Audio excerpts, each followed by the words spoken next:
Indonesia, negara dengan kekuatan militer terkuat di bumi bagian selatan. Global Firepower atau GFP sebagai situs pemeringkat kekuatan militer negara-negara di dunia merilis peringkat 142 negara dengan kekuatan militer terkuat di dunia untuk tahun 2022. Berdasarkan penilaian Global Firepower atau GFP, Indonesia berada di posisi pertama militer terkuat di Asia Tenggara dengan skor Power Index 0,2251 atau berada di peringkat 15 dunia. Skor Indonesia berhasil menggeser Jerman ke posisi 16 dunia yang pada tahun sebelumnya berada pada posisi 15 dunia, diikuti oleh Australia, Arab Saudi, dan Ukraina. Sedangkan dalam konteks negara-negara di bumi bagian selatan, Indonesia memiliki kekuatan militer terkuat kedua setelah Brazil yang berada di posisi 10 dunia. Sebagai catatan, semakin kecil skor Power Index, maka semakin kuat kemampuan tempur suatu negara. Artinya, skor 0,0 menjadi nilai paling sempurna dalam data pemeringkatan tersebut. Untuk level Asia Tenggara, urutan negara dengan militer terkuat di kawasan ini dipegang oleh Indonesia dengan skor 0,2251 atau berada di peringkat 15 dunia. Kemudian disusul oleh Vietnam dengan skor 0,4521 yang berada di peringkat 28 dunia. Selanjutnya Thailand dengan 0,4581 atau berada di peringkat 29 dunia. Kemudian Myanmar dengan skor 0,5972 atau berada di peringkat 39 dunia. Selanjutnya Singapura dengan skor 0,6253 atau berada di peringkat 42 dunia. Kemudian Malaysia dengan skor 0,7091 atau berada di peringkat 48 dunia. Selanjutnya Filipina dengan skor 0,8076 atau peringkat 51 dunia. Selanjutnya Kamboja dengan skor 2,3944 atau peringkat 100 dunia. Dan yang terakhir yaitu negara Laos dengan skor 3,6906 atau peringkat 121 dunia. Pemeringkatan ini didasarkan atas 50 kriteria, mulai dari aspek kekuatan militer, keuangan, hingga kemampuan logistik dan geografis. GFP mengklaim proses pemeringkatan yang mereka lakukan memungkinkan negara-negara kecil yang maju secara teknologi untuk bersaing dengan negara lain yang lebih besar. Sejumlah faktor yang mempengaruhi menonjolnya kekuatan militer Indonesia dibandingkan negara Asia Tenggara dan Indo-Pasifik lainnya, yaitu yang pertama, armada tempur. Dalam laporannya, Global Firepower mencatat Indonesia memiliki armada tempur yang jumlahnya cukup fantastis, antara lain 445 unit pesawat tempur, 314 unit tanks, 1.444 kendaraan lapis baja, 63 peluncur roket, lebih dari 500 artileri, 7 fregat, 24 korvet, 4 kapal selam, 181 kapal patroli, serta 11 kapal perang. Untuk mengokohkan posisi Indonesia sebagai salah satu kekuatan militer global yang disegani di kawasan ASEAN dan Indo-Pasifik, pada tahun 2022 ini, pemerintah Indonesia melalui Kementerian Pertahanan akhirnya resmi menyepakati pembelian 42 unit pesawat tempur multiperan buatan Prancis Dassault Rafale. Kesepakatan ini langsung disaksikan dan diterima oleh Menteri Pertahanan Prancis Florence Parly dalam kunjungannya ke Jakarta.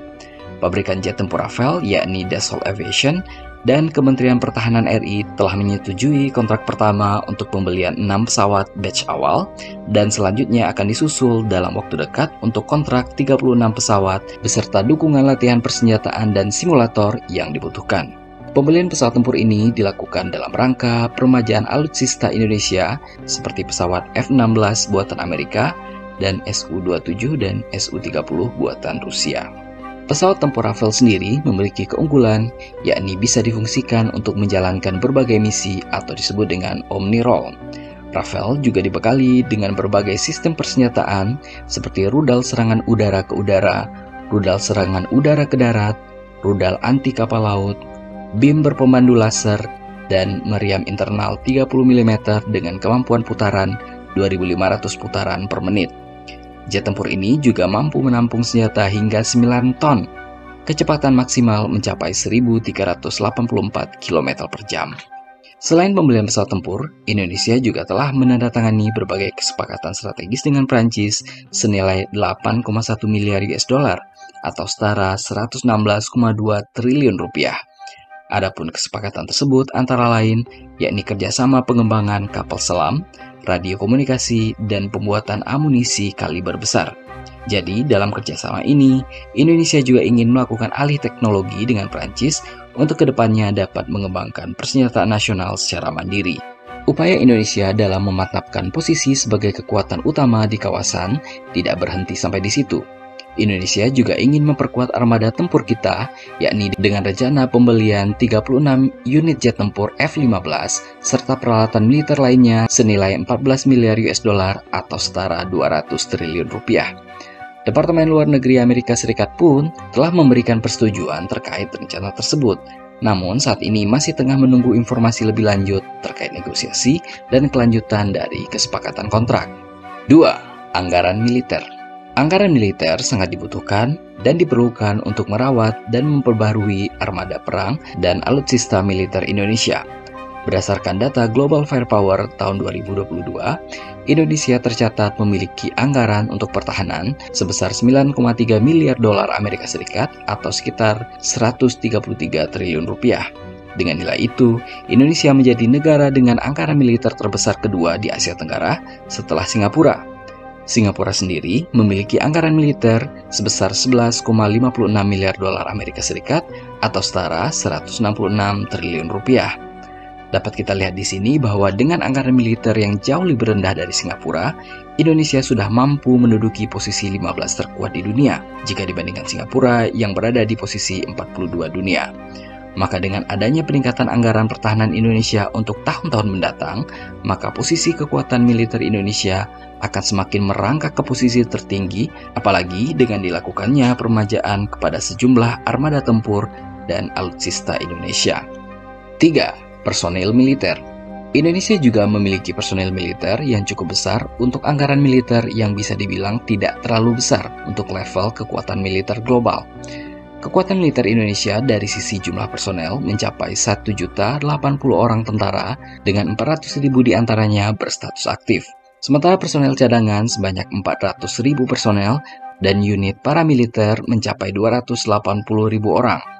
Meskipun telah mengukuhkan diri sebagai kekuatan utama di ASEAN dan Indo-Pasifik, ternyata jumlah personil militer aktif Indonesia bukanlah yang tertinggi di ASEAN.